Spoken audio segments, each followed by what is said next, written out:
حلقہ بنا کر بیٹھے ہوئے ہیں اور کچھ ذکر کر رہے ہیں. رسول اللہ آتے ہیں, یہ روایت حضرت معاویہ رضی اللہ تعالیٰ عنہ کرتے ہیں. رسول اللہ آتے ہیں اور پوچھتے ہیں ما اجلسکم, کہ تم کو یہاں کس نے بٹھایا, تم آخر کیوں بیٹھے ہو؟ تو صحابہ کرام جواب دیتے ہیں کہ ہم یہاں پر اللہ کی حمد بیان کر رہے ہیں اور اس بات کا شکریہ ادا کر رہے ہیں کہ اللہ نے ہم کو ایمان سے نوازا, اور اس بات کا بھی شکریہ ادا کر رہے ہیں کہ اللہ نے آپ کو ہم پر بھیجا. رسول اللہ پہ قسم کھلواتے ہیں کہ تم واقعی میں اس طرح کر رہے تھے, قسم کھاؤ, اللہ کی قسم کھا کے کہو کہ تم اسی طرح کر رہے تھے. تو صحابہ کرام ایک زبان ہو کر اللہ کی قسم کھاتے ہیں کہ یا رسول اللہ ہم واقعی میں اس طرح کر رہے تھے, یا رسول اللہ ہم واقعی میں اس طرح کر رہے تھے. رسول اللہ کہتے ہیں کہ مجھے شک کی بنیاد پہ میں تم سے قسم نہیں کھلوایا, بلکہ میرے پاس جبریل علیہ السلام آئے اور مجھ سے کہہ رہے ہیں کہ ان لوگوں کو دیکھ کر اللہ فرشتوں میں فخر کر رہا ہے. یہ محفل میلاد کی ایک ثبوت ہے. چلیے اعتراض تو یہاں ہو سکتا تھا کہ وہ تو اللہ کی حمد بیان کر رہے ہیں, لیکن صحابہ کرام نے اس اعتراض کو دور کر دیا. انہوں نے باقاعدہ لفظ یہ لکھا ہے, مینشن ہے کہ ہم اس بات کی خوشی منا رہے ہیں کہ یہ رسول اللہ کو ہم پر بھیجا. یہ میلاد کی ایک کھلا صاف دلیل ہے. باقی اور بھی دلیلیں, بے شمار دلیلیں کتب حدیث میں ملتی ہیں. میرا موضوع وہ نہیں, میرا موضوع میں آپ کو بھی بیان کروں گا. ایک مطلب رشی پڑھیے اللہم صلی علی سیدنا محمد.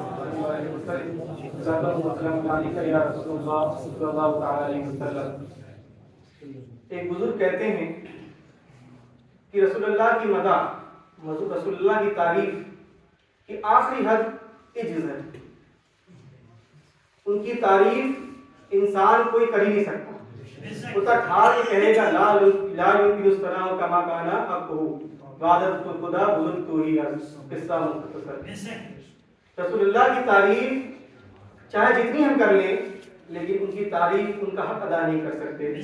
اور رسول اللہ کو ہم تعریف کرنے ہم اگر بیٹھیں تو رسول اللہ کو ہماری تعریف کی ضرورت نہیں ہے, بلکہ ہم کو ان کی تعریف کی ضرورت ہے, ان کی حمد بیان کرنے کی ضرورت ہے, ان کے ذکر کی ضرورت ہے. امام شافعی بیان کرتے ہیں کہ رسول اللہ کا ذکر چھیڑو, رسول اللہ کا ذکر کرو. رسول اللہ کا ذکر ایک ایسی کستوری ہے کہ جتنا ہی ان کا ذکر کرتے جاؤ گے اتنی خوشبو میں پھیلتی چلی جائے گی. ہمیں چاہیے کہ ہم اپنے دلوں میں رسول اللہ کی سچی محبت بسا لیں, اور محبت ایسی ہونی چاہیے کہ جو تمام تر تقاضوں کو ادا کرے. محبت آج کے زمانے میں دو قسم کی بڑھ گئی. ایک تو محبت ایسی ہے کہ جب رسول اللہ کا نام لیا جاتا ہے تو زار و قطار رونے لگتے ہیں, خوب روتے ہیں, لیکن جیسے ہی وہ مجلس سے اٹھ کے جاتے ہیں تو ان کو نہ نماز سے تعلق ہوتا ہے, نہ روزے سے تعلق ہوتا ہے, کسی دین سے تعلق نہیں ہوتا. لیکن رسول اللہ کی مجلس بیٹھے تھے تو خوب روئے. ایک محبت یہ, محبت تو ہے تبھی نہ رو رہے ہیں. دوسری محبت یہ ہے کہ کثرت سے نماز پڑھتے ہیں, کثرت سے روزہ رکھتے ہیں, لیکن رسول اللہ کا جب نام سے لیا جاتا ہے تو ان کی دل میں ٹھنڈک نہیں پہنچتی. یہ دونوں قسموں میں ان کو نہیں ہونا. ہمیں متواتر متوسط رہنا ہے, بیچ میں رہنا ہے کہ ہم رسول اللہ کا اگر ذکر آئے تو دل میں ٹھنڈک بھی پہنچے اور ساتھ ساتھ میں ان کی باتوں پر جو انہوں نے بیان کیا اس پر عمل بھی کریں. رسول اللہ نے ارشاد فرمایا قرۃ عینی بالصلاۃ, کہ میری آنکھوں کی ٹھنڈک نماز ہے. اور آج اہل سنت والجماعت میں سب سے بڑی کمی اگر کوئی ہے تو وہ نماز چھوڑنے کی, کوئی تعلق ہی نہیں ہے ہمارا. آج ہم اور آپ سے سال میں ایک بار میلاد آ گیا تو میلاد میں شریک ہو جائیں گے. ہجوم دیکھیے کتنا ہوتا ہے, جلوس میں کتنے لوگ ہوتے ہیں. مسجد میں کہاں کوئی لوگ کیوں نہیں دکھائی دیتے. وہ جو جلوس نکالا جا رہا ہے یہ فرض ہے, واجب ہے, سنت ہے, کیا ہے؟ علماء کرام بیان کریں گے کہ مستحب ہے یا صحابہ کی سنت ہے. بہت سے بہت سنت ہے, مستحب ہے, اگر کرو تو خوشی کا ثواب ہے, نہ کرو تو کوئی گناہ نہیں. لیکن نماز جو ہر مسلمان پہ فرض ہے, نماز جو ہر مسلمان پہ فرض ہے, آج وہی ہم چھوڑ دی. دن بھر جلوس میں گھومیں گے لیکن ایک وقت کی نماز نہیں پڑھیں گے. میں آپ کو زیادہ دیر آپ کا نہیں لوں گا. 3 بات جو علامہ اقبال, ڈاکٹر اقبال نے بیان کیا کہ آج کی نسل میں, آج کی تاریخ میں رسول اللہ کا پیار کس طرح دلوں میں بسایا جائے, تو انہوں نے 3 باتیں بیان کی 3 طریقوں سے رسول اللہ کا ذکر، رسول اللہ کی محبت اپنے دلوں میں وسائی جائے۔ پہلا طریقہ جو انہوں نے بیان کیا کہ کثرت سے رسول اللہ پہ درود پڑھا جائے، جب موقع ملے تب درود پڑھا جائے، جتنا موقع ملے اتنا درود پڑھا جائے۔ امام زین العابدین سے کسی نے پوچھا کہ آپ ہم کو بتائیے کہ اتنے 72-73 فرقے میں کون سا فرقہ حق پر ہوگا؟ تو امام زین العابدین ارشاد فرماتے ہیں، کہتے ہیں کہ اہل السنہ جو ہوں گے وہی حق پر ہوں گے۔ نعرہ تکبیر، نعرہ تکبیر، نعرہ رسالت، نعرہ رسالت، جشن عید میلاد النبی، اشرفی دولہا، اشرفی دولہا، نعرہ تکبیر۔ وہ سائل پوچھتا ہے، وہ سوال کرنے والا اور پوچھتا ہے، اسے دور اندیشی تھی ان کو، انہوں نے پوچھا کہ ایسی سیم ٹائٹل سے بہت سارے لوگ اپنے آپ کو پکارے تو ہم کیسے پہچانیں کہ اہل سنت کون ہے؟ تو امام زین العابدین ارشاد فرماتے ہیں کہ اہل سنت کی پہچان یہ ہے کہ وہ کثرت سے نبی پہ درود بھیجیں گے، یہ اہل سنت کی پہچان ہے۔ آج لوگ ہمیں تانا دیتے ہیں یہ تو درودیے ہیں، تو صرف ہر وقت درود پڑھتے ہیں، تو نماز سے پہلے درود پڑھتے ہیں، نماز پڑھنے سے پہلے درود پڑھتے ہیں، اذان سے پہلے درود پڑھتے ہیں، کہاں ثابت ہے؟ یہی اہل سنت کی پہچان ہے کہ ہر وقت رسول اللہ پہ درود بھیجتے ہیں، کیونکہ اللہ کا فرمان ہے، اللہ بھی درود بھیجتا ہے، اور فرشتے بھی درود بھیجتے ہیں، ہم کو بھی درود بھیجنے کا حکم دیا گیا ہے۔ پہلی چیز جو علامہ اقبال نے یہ بیان کی کہ رسول اللہ کی محبت اگر دل میں بسانی ہے تو کثرت سے درود پڑھیے، جب موقع ملے تب درود شریف پڑھیے، آپ رسول اللہ کی محبت خود بخود آپ کے دل میں بسنے لگ جائے۔ اور درود شریف کے بہت سارے فضائل ہیں۔ ایک فضیلت تو یہ ہے کہ اگر کسی کے مزاج میں اکڑ پن ہے، کڑک پن ہے، تو اس میں نرمی پیدا ہو جاتی ہے۔ کسی کو یہ ڈر ہے کہ میرا بچہ غلط ہاتھوں میں چلا جائے گا، تو اس کو درود شریف پڑھنے کا وظیفہ دے دیجیے، وہ غلط ہاتھوں میں نہیں جائے گا۔ بے شمار فضائل، سب سے بڑی فضیلت درود شریف کی یہ ہے کہ رسول اللہ صلی اللہ علیہ وسلم نے ارشاد فرمایا کہ کل قیامت کے دن سب سے قریب وہ شخص ہوگا جو مجھ پر سب سے زیادہ درود بھیجا ہوگا۔ رسول اللہ سے اگر قریب ہونا ہے قیامت کے دن کثرت سے درود شریف پڑھیے، اس سے دل بھی تازہ ہوتا ہے، گناہ سے بھی بچتے ہیں، اور دنیا میں بھی کامیابی مل جائے گی اور آخرت میں بھی رسول اللہ کا ساتھ مل جائے گا۔ دوسری بات جو علامہ اقبال نے بیان کیا کہ آج کی نسل کو یہ ضروری ہے کہ رسول اللہ کی خوبصورتی کو بیان کیا جائے، شمائل بیان کیے جائیں، رسول اللہ کے شمائل بیان کیے جائیں۔ انسان جو ہے فطرتاً حسن پسند ہے، اسے خوبصورتی پسند ہے۔ ہر انسان کی فطرت میں یہ ہے کہ جہاں خوبصورتی ہوگی وہاں دل اس کا لوٹ جائے گا۔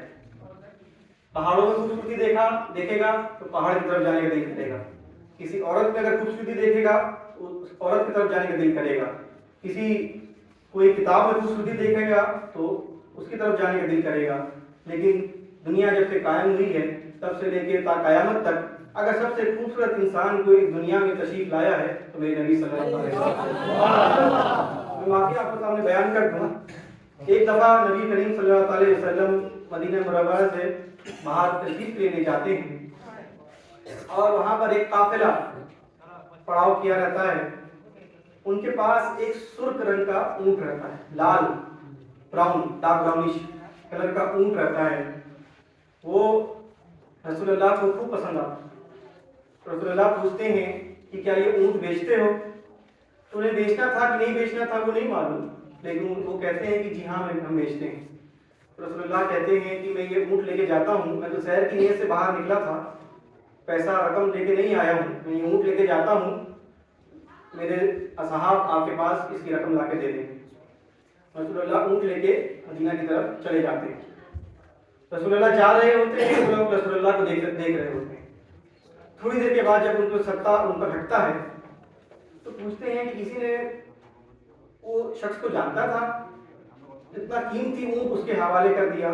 عرب میں سرخ رنگ کا جو اونٹ ہوتا ہے بہت قیمتی ہوتا ہے، ڈارک کلر کا جو اونٹ ہوتا ہے وہ بہت قیمتی ہوتا ہے، بہت قیمت ہوتی ہے اس کی۔ تو کسی نے پوچھا کہ کیا کوئی اس کو جانتا تھا جو اتنا مہنگا اونٹ اس کے حوالے کر دیا؟ نہ کوئی ضامن رکھا, نہ کوئی رقم لی, ایسے کیسے حوالے کر دیا؟ تو دوسرا شخص کہتا ہے وہ چھوڑو, جب وہ بولتا تھا تو سامنے والے پہاڑ پر رقص پڑتے تھے, جب اس کی آنکھیں کھلتی تھی ایسا لگتا جیسے پورا آسمان روشن ہو گیا, بس وہ سب اسی میں لگے ہوئے ہیں. تو کوئی رسول اللہ کی تعریف کر رہے ہیں کہ وہ منہ کھولتے تھے تو ایسا لگتا ہے جیسے پہاڑ ٹوٹ کے گر رہے ہیں, وہ نظر گھماتے تھے تو ایسا لگ رہا ہے جیسے نور گر رہا ہے, رسول اللہ کی تعریف کرنے لگ جاتے ہیں. پھر ایک شخص کہتا ہے کہ تم یہاں تعریف کر رہے ہو اور وہاں ایک شخص قیمتی اونٹ ہتھیا کے لے کے چلا گیا, ہتھیا کر لے کے چلا گیا.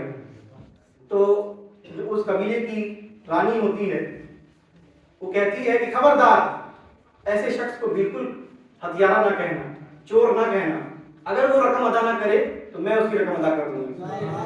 تو جو لوگ وہاں کھڑے تھے انہوں نے کہا کہ چلو اچھا کوئی تو جانتا ہے ان کو, تبھی تو کوئی کہہ رہی. ان سے پوچھتے ہیں کہ آپ جانتے ہیں ان کو؟ انہوں نے کہا واللہ میں بھی نہیں جانتی کہ وہ کون تھے, لیکن جس کا چہرہ اتنا پیارا ہے وہ کبھی جھوٹ نہیں ہے. یہ رسول اللہ بھی خوبصورت, یہ کافر لوگ تھے اس وقت, یہ کافر تھے, انہوں نے ایمان نہیں لایا تھا. وہ رسول اللہ کا حسن بیان کر رہے ہیں کہ وہ ستے میں پڑ گئے, انہیں ہوش نہ رہا کہ اتنا قیمتی اونٹ کون لے کے چلا گیا, انہیں یہ ہوش نہ رہا کہ وہ اونٹ کون لے کے چلا گیا, نہ کوئی ضامن رکھا. تو آواز صحیح کر دی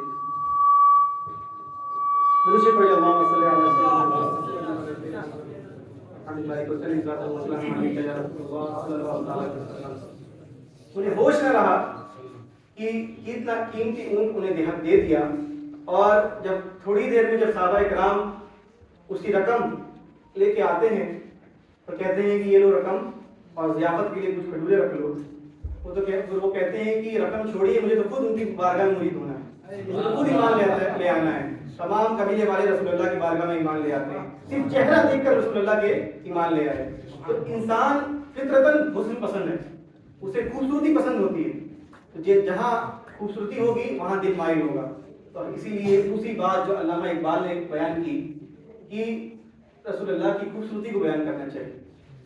خوبصورتی آپ جو بیان کریں گے تو دل اپنے آپ ان کی طرف مائل ہونے لگے گا. ایک واقعہ اور بیان کر دوں. معبد یہ ایک صحابی ہیں, ہجرت کے وقت جب رسول اللہ مکہ سے مدینہ تشریف لے آ رہے تھے تو راستے میں ان کا ایک چھوٹی سی جھوپڑی تھی.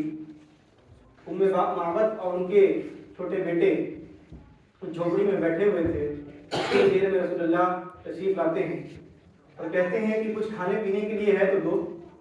ہجرت کر رہے تھے رسول اللہ, ہجرت کا وقت تھا, مکہ سے مدینہ تشریف لا رہے ہیں. معبد سے کہتے ہیں کہ کچھ کھانے پینے کے لیے ہے تو دو. تو معبد کہتی ہے کہ اتفاقاً آج میرے پاس کچھ نہیں ہے کہ میں جو آپ کو دوں. تو پاس ہی میں انہی کے گھر کے اندر ایک بوڑھی لنگڑی ایک دم ضعیف دبلی پتلی بکری بندھی ہوئی ہوتی ہے. تو رسول اللہ پوچھتے ہیں کہ کیا یہ بکری دودھ دیتی ہے؟ معبد کہتی ہیں کہ بکری دودھ نہیں دیتی. تو رسول اللہ کہتے ہیں کہ اگر تم اجازت دو تو میں اس کا دودھ لے لوں. تو معبد کہتی ہیں کہ دودھ تو نہیں دیتی ہے, اگر آپ چاہیں تو کوئی کر لیں. رسول اللہ اس بکری کے پیٹھ پہ ہاتھ رکھتے ہیں اور حضرت ابوبکر صدیق کو کہتے ہیں کہ دودھ نکالو. تو وہ جو بکری جو کمزور لاگر تھی وہ ہری کھری اور موٹی ہو جاتی ہے اور دودھ دینے لگ جاتی ہے. یہ سردار کا ایک معجزہ ہے. رسول اللہ جب ان کی پیٹھ پر ہاتھ رکھتے ہیں اور وہ بکری جو ہے وہ دودھ دینے لگ جاتی ہے. صحابہ کرام بھی اس کا دودھ پیتے ہیں, حضرت ابوبکر صدیق بھی اس کا دودھ پیتے ہیں, رسول اللہ بھی دودھ پیتے ہیں. ابھی تھوڑی دیر پہلے تک وہ بکری مرنے کی حالت میں تھی, لیکن رسول اللہ کی برکت سے وہ دودھ دینے لگ گئی اور اتنا دودھ نکلتا ہے کہ معبد کے تمام گھر کے برتن بھر جاتے ہیں. رسول اللہ آگے تشریف لے کے چلے جاتے ہیں اور معبد کے شوہر جب شام میں واپس آتے ہیں تو ان کے گھر میں ایک عجیب سی رونق, ایک عجیب سی خوشبو ان کو دکھ رہی ہوتی ہے. تو اپنی اپنی بیوی سے پوچھتے ہیں کہ آخر کیا ہے کہ اتنی گھر اتنا مہک رہا ہے, گھر اتنا اجالا ہو رہا ہے, گھر میں اتنا نور محسوس ہو رہا ہے. تو معبد کہتی ہیں, انہوں نے پورا قصیدہ بیان کر دیا. معبد کا آپ واقعہ پڑھیے, پورا قصیدہ معبد نے بیان کیا کہ جب آئے تھے تو ان کی آنکھیں اتنی خوبصورت تھی, ان کا چہرہ اتنا خوبصورت تھا, اتنے لمبے تھے, وہ بولتے تھے تو ایسا لگتا تھا کہ سب لوگ چپ ہو گئے ہیں, وہ چپ رہتے تھے تو ایسا لگتا ہے کہ ان پہ ہیبت طاری ہو رہی ہے. پورا قصیدہ انہوں نے بیان کر دیا, لیکن میں صرف 2 بات ان میں سے بیان کرنا چاہتا ہوں. وہ کہتے انہوں نے یہ بھی بیان کیا, نہ زیادہ اونچے تھے نہ زیادہ نیچے تھے, درمیانہ تھے, اور ان کا چہرہ گورا تھا, ہلکا سرخی تھا, ہلکی لالی تھی چہرے میں, آنکھیں کالی تھی, بال بھورالے تھے. پورا قصیدہ لکھ دیا ام مابت نے. اس وقت وہ کافر تھی, انہوں نے ایمان نہیں لایا تھا, لیکن کس قدر دیکھیے حضور کا حسن بیان کر رہی ہیں. میں صرف 2 بات بیان کرتا ہوں, اس کی مین جو آپ فوکس کر اس بات پہ کیجیے کہ ام مابت کہتی ہیں کہ جب وہ دور تھے تو بہت خوبصورت لگ رہے تھے, جب قریب آ گئے تو اور خوبصورت لگنے لگے. دیکھیے انہوں نے کس طرح حضور رسول اللہ کا حسن بیان کیا. جب وہ دور تھے تو بہت خوبصورت لگ رہے تھے, قریب آ گئے تو اور خوبصورت لگنے لگے.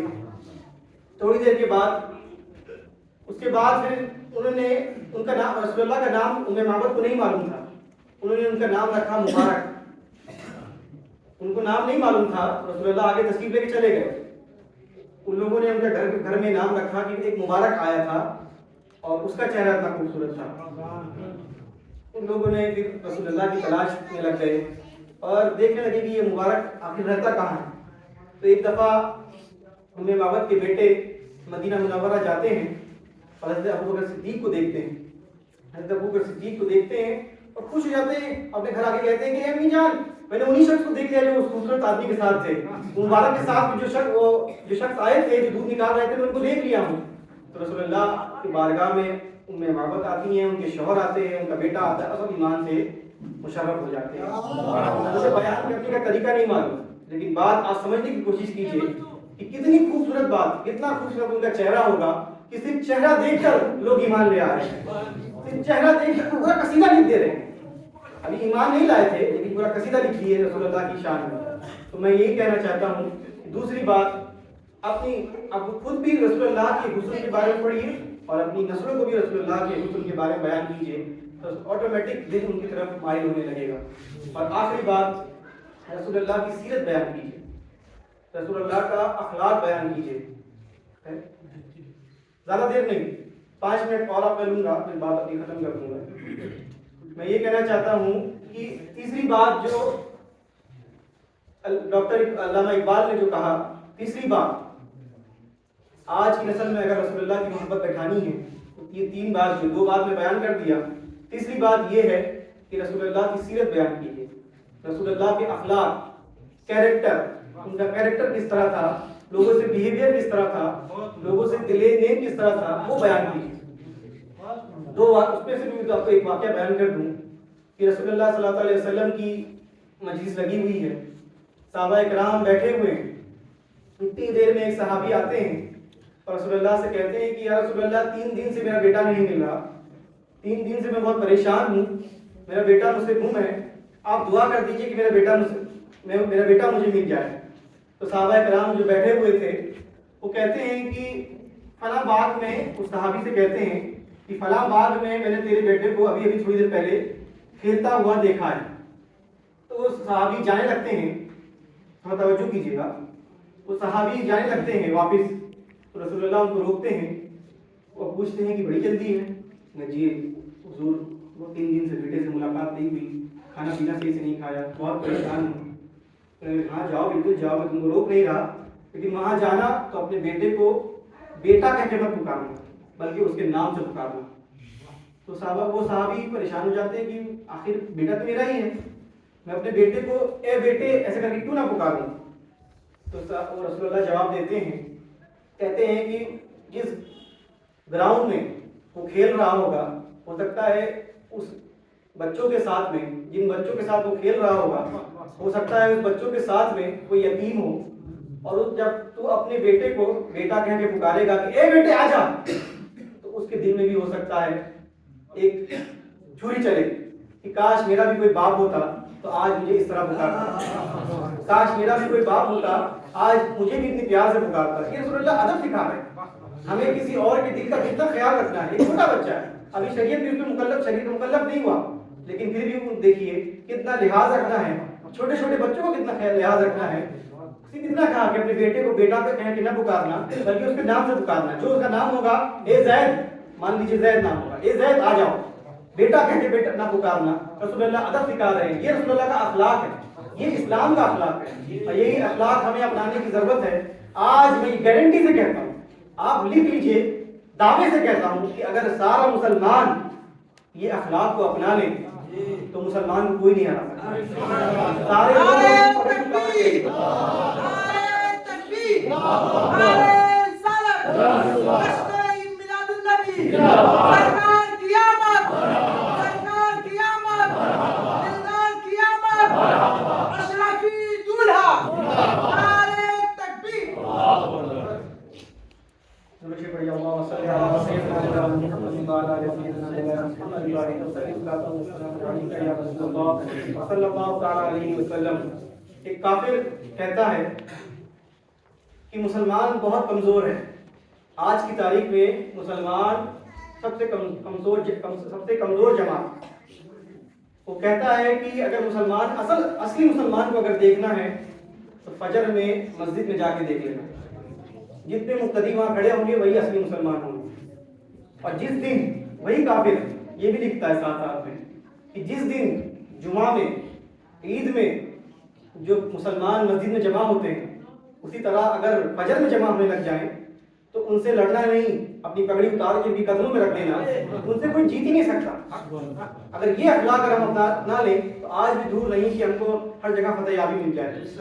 ایک واقعہ اور میں بیان کر دوں, اور کیجیے گا, چھوٹے چھوٹے واقعات چن چن کے میں آپ کو بیان کر رہا ہوں تاکہ آپ سمجھیں. میں آپ سے پہلے ہی کہا کہ میں دھیمے لہجے کا خطیب ہوں, میں چلا نہیں پاتا, اچھے سے سمجھانا بھی نہیں آتا, لیکن بات رسول اللہ کی ہے, سمجھنے کی کوشش کیجیے, سنجیدہ, سیریس ہو کے بات سمجھیے کہ آج ہمارا معیار کیا ہے. اہل سنت تو ہم اپنے کو کہتے ہیں رسول اللہ کا دامن نہیں چھوڑیں گے, رسول اللہ سے سچی محبت کا دعویٰ کرتے ہیں, لیکن اپنا معیار دیکھیں, اپنا لیول دیکھیں کہ ہم کتنے لیول میں کھڑے ہیں, ہم کتنے پانی میں ہیں کہ جو ہم محبت کا دعویٰ کرتے ہیں کیا ہم اس تقاضوں کو ادا کرتے ہیں. ہم محبت کے تقاضوں کو ادا کرتے ہیں. محبت کا تقاضا تو یہی ہے کہ اپنے محبوب کو ناراض نہ ہونے دیں, اپنے محبوب کی سیرت کو اپنائیں, محبوب کی بول کو اپنائیں, محبوب جو پہنے اس طرح ہم پہنے. میں ایک واقعہ اور بیان کر دوں بس, اس کے بعد آپ رخصت لے لوں گا آپ سے. وہ واقعہ یہ ہے کہ ابتدائے اسلام میں جب رسول اللہ صلی اللہ علیہ وسلم مکہ والوں کی بت پرستی سے مایوس ہو گئے کہ یہ لوگ ایمان نہیں لائیں گے, تو رسول اللہ صلی اللہ علیہ وسلم طائف کا سفر کرتے ہیں. طائف کا سفر کرتے ہیں اور وہاں جا کے وہاں کے جو 3 بادشاہ تھے, تینوں بھائی تھے, ان کو دعوت اسلام دیتے ہیں کہ تم اسلام لے آؤ, مسلمان ہو جاؤ, تمہارے لیے خیر ہے. تو وہ رسول اللہ کے ایمان لانے تو دور کی بات ہے, بلکہ رسول اللہ کی برائی کرتے ہیں, رسول اللہ کو برا بھلا کہتے ہیں, اور ان کو رسول اللہ کو اپنے بہن سے نکلوا دیتے ہیں. رسول اللہ اسلام دینے کے لیے گئے, اسلام کی دعوت دینے کے لیے گئے, وہ تینوں بھائی نے اسلام کو بھی ٹھکرایا اور ساتھ ہی ساتھ رسول اللہ کے ساتھ بدتمیزی کی اور اپنے محل سے نکلوا دیا. جب رسول اللہ محل سے باہر نکلتے ہیں تو انہی تینوں بادشاہوں نے شریر گنڈے بدتمیز قسم کے انسان کو رسول اللہ کے پیچھے چھوڑ دیا اور ان سے کہا کہ رسول اللہ پہ پتھر برساؤ. تو وہ لوگ شریر بدتمیز بدترین قسم کی جو مخلوق تھی, ان لوگوں نے رسول اللہ صلی اللہ علیہ وسلم کے قدموں پہ پتھر برسانا شروع کر دیا. یہ طائف کا واقعہ تاریخ کا بڑا گہرا واقعہ ہے. واقعہ چھوٹا ہے لیکن گہرائی اس میں یہ ہے کہ اگر کوئی محبت کی نگاہوں سے دیکھے تو وہ ڈوب مرے. آپ دیکھیں, آگے میں بیان کرتا ہوں کہ وہ لوگ رسول اللہ صلی اللہ علیہ وسلم کے قدموں پر پتھر مار رہے. پاس ہی میں ایک بات تھا, رسول اللہ جب درد کے مارے رسول اللہ بیٹھ جاتے نا تو 2 گنڈے آتے اور رسول اللہ کو کندھے سے اٹھاتے اور پھر پتھر مارنا شروع کر دیتے. پاس ہی میں ایک بات تھا, رسول اللہ صلی اللہ علیہ وسلم وہاں تشریف لے جاتے ہیں, اتنا پتھر برسایا کہ نالین مبارک پر خون سے بھر گئی. رسول اللہ کے پیر سے خون بہ رہا تھا. صحابہ کرام جو رسول اللہ کے ساتھ تھے وہ کہتے ہیں کہ یا رسول اللہ آپ ان کے حق میں دعا کر دیجئے, یہ 2 پہاڑوں کے بیچ پس کے مر جائیں, ان کی یہ اوقات نہیں کہ یہ اسلام لائیں, ان کو آپ دعا کیجئے کہ یہ مر جائیں, پس جائیں, ان کی سب ہستی سے ان کا نام مٹ جائے. تو صحابہ کرام کے بار بار اصرار کرنے پر رسول اللہ کہتے ہیں, رسول اللہ دعا کے لیے ہاتھ اٹھاتے ہیں اور لفظ سنیے گا, کہتے ہیں کہ اللہم مہد قومی, کہ اے اللہ میری قوم کو ہدایت دے, اے اللہ میری قوم کو ہدایت دے. مجھے امید ہے کہ یہ ایمان نہیں لیکن ان کی نسلیں اور ایمان لے آئے. اسی وقت جبریل علیہ السلام عذاب کے فرشتے کے ساتھ آتے ہیں کہ یا رسول اللہ آپ حکم دیجئے تو یہ دونوں پہاڑوں کو ہم ایک کر دیں, یہ اسی میں پس کے رہ جائیں گے. لیکن رسول اللہ آج میں آپ کو مثال دیتا ہوں, آج اگر ہمارے پاس طاقت ہو تو ہم ڈبل بدلہ لیتے ہیں. آج ہم کوئی آگ دکھائے تو ہم دل چاہتا ہے کہ اس کی آنکھ نچوڑ لیں. آج یہی نا اخلاق ہے ہمارا, دل چاہتا ہے کہ آنکھ نچوڑ لے. گاڑی کو چلاتا ہے ہلکا سا کوئی آگے بڑھا لے, دل چاہتا ہے کہ آگے اوورٹیک کر لے. صبر نہیں ہمیں. آج ہم اپنا اخلاق دیکھیں, کیا اخلاق ہمارا ہے. رسول اللہ کے پاس طاقت تھی, جبریل علیہ السلام عذاب کے فرشتے لے کے کھڑے تھے کہ رسول اللہ آپ حکم دیجئے کہ یہ دونوں پہاڑوں کو ہم ایک کر دیں, یہ اسی میں پس کے رہ جائیں گے, اسی میں کچل کے رہ جائیں گے. رسول اللہ نے پھر بھی ان سے بدلہ نہ لیا, بلکہ ان کے لیے دعا کی کہ اللہ میری قوم کو ہدایت دے, مجھے امید ہے کہ ان کی نسلیں ایمان لے آئیں گی. ایک آخری بات, بس اپنی باتوں کو مکمل کر رہا ہوں میں, آخری بات, اور رسول اللہ کے فضائل بیان کیجیے. یہ میں نے رسول اللہ کی سیرت بیان کرنے کے لیے کہا, رسول اللہ کی فضائل, فضیلت, رسول اللہ کی کرامتیں بیان کیجیے. آج کے نوجوان اگر ہم یہ کہیں کہ رسول اللہ کو دیوار کے پیچھے کا علم نہیں تھا, تو آج کا نوجوان اٹھ کے یہ کہے گا کہ سائنس اتنی آگے پہنچ گئی ہے کہ وہ مشین سے زمین کے اندر تک دیکھ لیتی ہے, لیکن رسول اللہ جو مالک کونین ہیں, لیکن ان کے پاس اتنا علم نہیں تھا کہ وہ دیوار کے پیچھے نہیں دیکھ سکتے. تو اسی لیے ہمیں ضرورت ہے کہ رسول اللہ کے فضائل بیان کیجیے کہ رسول اللہ کی فضیلت تو یہ ہے کہ وہ ہاتھ ہتھیلی دیکھتے ہیں تو پوری کائنات دیکھ لیتے ہیں. رسول اللہ نماز پڑھتے ہیں تو ہاتھ پھیلاتے ہیں تو جنت میں ہاتھ پہنچ جاتا ہے. رسول اللہ کہتے ہیں کہ اے صحابہ سیدھے کھڑے رہو, میں تم کو اسی طرح دیکھتا ہوں جس طرح سامنے دیکھتا ہوں اس طرح پیچھے بھی دیکھتا ہوں. رسول اللہ بیان کر رہے ہیں, رسول اللہ کہتے ہیں کہ اے صحابہ نماز میں سیدھے کھڑے رہو, میں تم جس طرح سامنے دیکھتا ہوں اس طرح پیچھے بھی دیکھتا ہوں. رسول اللہ 360 دیکھتے تھے, چاروں طرف دیکھتے تھے. یہ رسول اللہ کے فضائل ہیں. آج اگر ہم یہ بیان کریں جو ہمارے مخالف بیان کرتے ہیں کہ رسول اللہ کو علم نہیں تھا, دیوار کے پیچھے کا علم نہیں تھا, کسی چیز کا علم نہیں تھا, رسول اللہ کو پڑھنا لکھنا نہیں آتا, تو ہو سکتا ہے نئی نسل یہ سوال کرے کہ آج کی سائنس تو اتنی آگے پہنچ گئی کہ آسمان میں کہاں کب کیا ہو رہا ہے وہ سائنس کو پتا ہے. آسمان کو پتا ہے کہ کیا کہتے ہیں سونا کہاں ہے, آسمان کو پتا ہے کہ لوہا کہاں ہے, لیکن رسول اللہ کو نہیں پتا کہ پوری کائنات کے مالک ہیں. انما انا قاسم اللہ یوتی, جن کے نام پر بولا جاتا ہے کہ میں بانٹنے والا ہوں, اللہ دینے والا ہوں. جن کی اللہ کے خزانوں کی کنجی جن کے پاس ہے, ان کے پاس اتنا ہی نہیں. یہ سوال نوجوانوں میں پیدا ہوگا نا, تو ان کو رسول اللہ ضرورت ہے کہ رسول اللہ کے فضائل بیان کریں. 4 بات میں نے آپ کو بیان کیا, ایک اپنی طرف سے بیان کیا, 3 بات دوہرا لیجیے, اپنے دلوں میں بسا لیجیے اور خود بھی عمل کیجیے, نسلوں پہ عمل کروائیے. نوجوان بچے یہاں بیٹھے ماشاءاللہ, بہت خوشی ہوتی ہے دیکھ کر. ان کو بھی چاہیے کہ وہ رسول اللہ پہ کثرت سے درود پڑھیں, ان کے شمائل خوبصورتی کو پڑھیں, ان کی سیرت کو پڑھیں اور ان کے فضائل کو پڑھیں. آپ بھی پڑھیں, اپنے بچوں پہ پڑھوائیں, انشاءاللہ اس دنیا میں بھی کامیابی ملے گی, آخرت میں بھی کامیابی ملے گی. 3 بات یہ ہے کہ درود شریف کثرت سے پڑھیں, رسول اللہ کے چہرے مبارک شمائل کو خوب پڑھیں, کثرت سے بیان کریں, رسول اللہ کی سیرت کو بیان کریں, اخلاق کو بیان کریں, رسول اللہ کی فضائل کو بیان کریں کہ رسول اللہ کی کتنی فضیلت اللہ تعالیٰ نے عطا فرمائی تھی. نور آنکھوں میں تو چہروں پہ اجالے ہوں گے, مصطفیٰ والوں کے انداز نرالے ہوں گے, دنیا میں بھی ان کی دم سے مقدر چمکے گا اور محشر میں بھی ان کی رحمت کے حوالے ہوں گے. وآخر دعوانا الحمدللہ رب العالمین. السلام علیکم ورحمۃ اللہ وبرکاتہ. سبحان اللہ.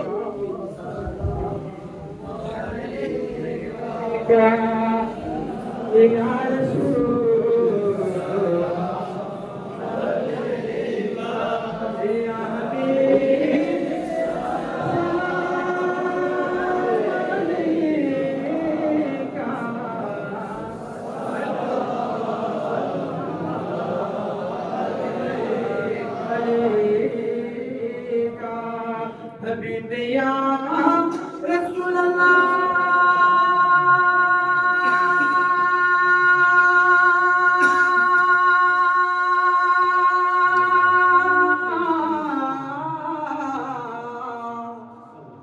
جس نے یہ محفل سجایا, حبیب یا رسول اللہ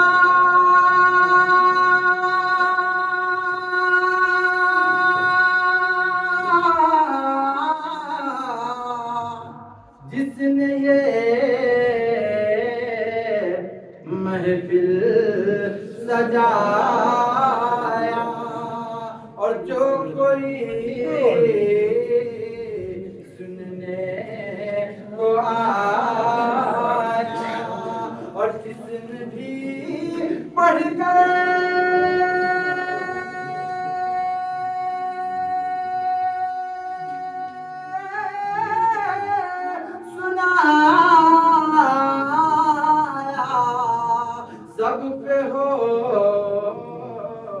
رحمت خدایا یا نبی سلام علیکہ یا رسول سلام علیکہ یا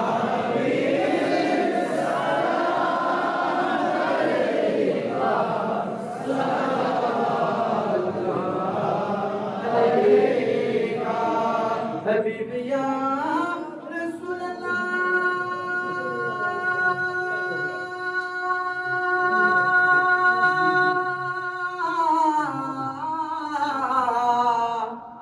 ہو کرم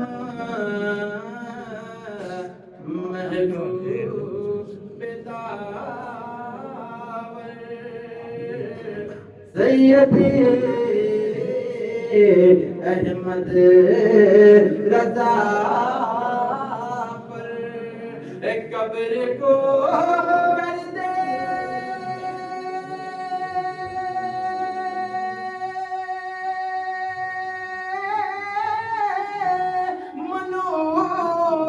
منور کر رہے ہیں سارے مل کر یا نبی سلام علیکہ یا رسول سلام علیکہ یا نبی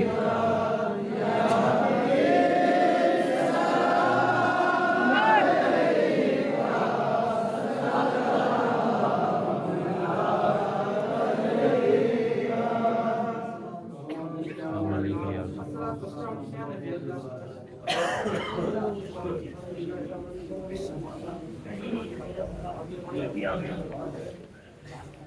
أعوذ بالله من الشيطان الرجيم بسم الله الرحمن الرحيم قل يا أيها الكافرون لا أعبد ما تعبدون ولا أنتم عابدون ما أعبد ولا أنتم عابدون ما أعبد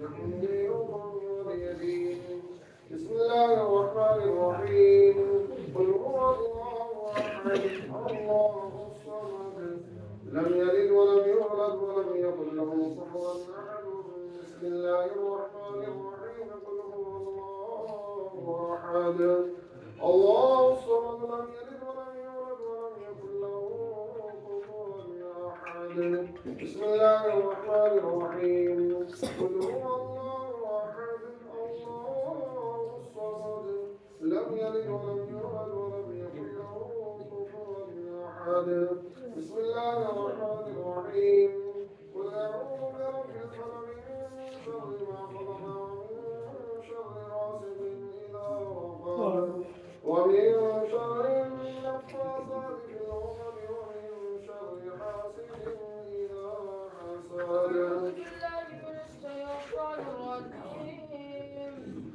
بسم الله الرحمن الرحيم الحمد لله رب العالمين قل أعوذ برب الناس ملك الناس إله الناس من شر الوسواس الخناس الذي يوسوس في صدور الناس من الجنة والناس بسم الله الرحمن الرحيم الحمد لله رب العالمين الرحمن الرحيم مالك يوم الدين إياك نعبد وإياك نستعين اهدنا الصراط المستقيم صراط الذين أنعمت عليهم غير المغضوب عليهم ولا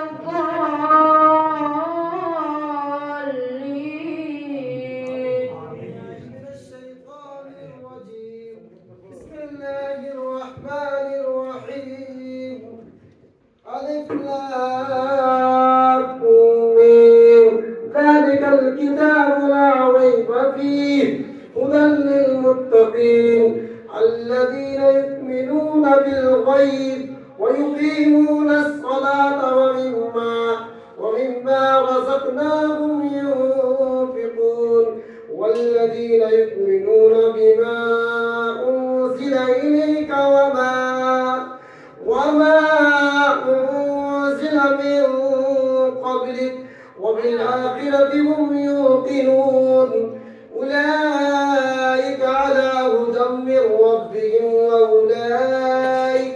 وأولئك هم المفلحون وإلهكم إله واحد لا إله إلا هو الرحمن الرحيم إن رحمة الله قريب من المحسنين وما أرسلناك إلا رحمة للعالمين ما كان محمد أبا أحد من رجالكم ولكن رسول الله وخاتم النبيين وكان الله بكل شيء عليما إن الله وملائكته يصلون على النبي يا أيها الذين آمنوا صلوا عليه وسلموا تسليما اللهم صل على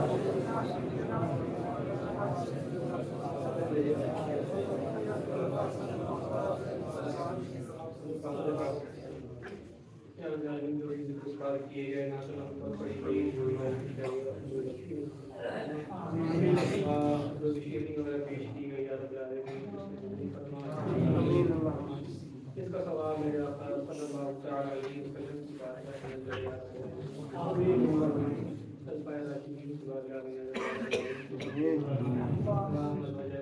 کی بات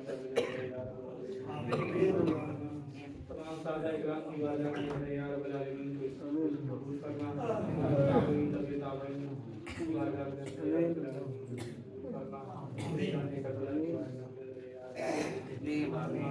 تمام اولیاء کرام تمام اور بہت سے خواجہ رسولوں کی دین ہے اس پر ہوتی ہے سب کی بارگاہ میں خاص طور سے والنا اور ذکر خواجہ کی بارگاہ میں جو بھی مسلمان دنیا سے رخصت ہو چکا ہے سب کو اس کا ثواب نظر ہے یا رب العالمین آمین ربنا آتنا فی الدنیا حسنۃ وفی الآخرۃ حسنۃ وقنا عذاب النار آمین اللہ یا رب العالمین ہم سب کی تمام پریشانیوں کو دور فرما آمین یا رب العالمین ہم سب کو تیرے نبی کی سچی محبت عطا فرما آمین یا رب العالمین آج کے اس رات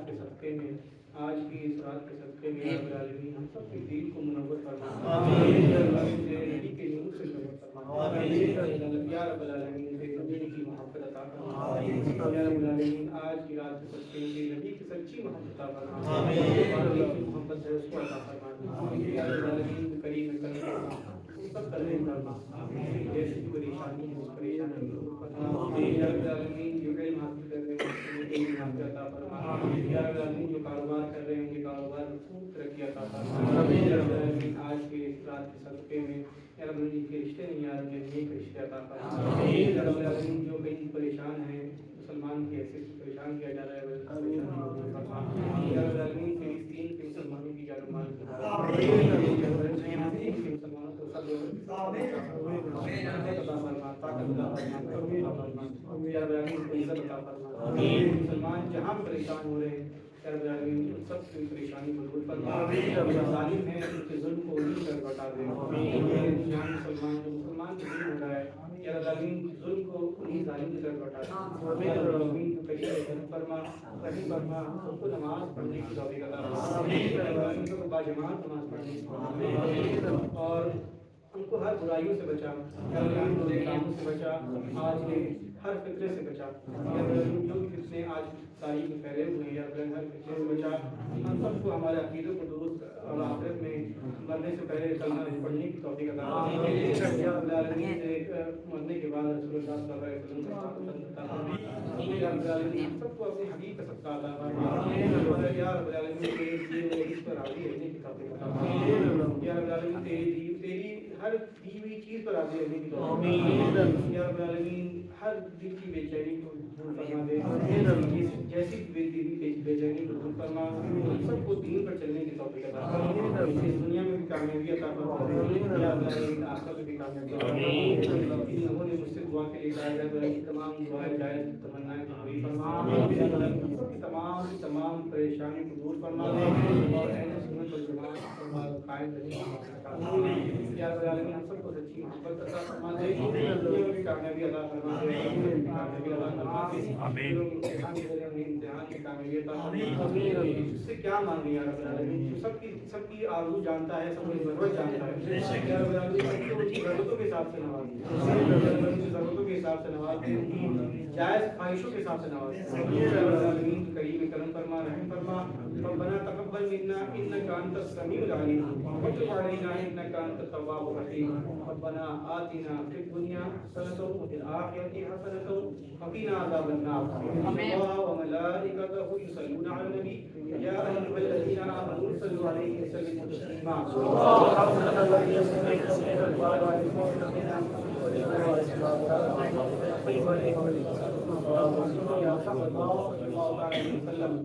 سبحان ربك رب العزة عما يصفون وسلام على المرسلين والحمد لله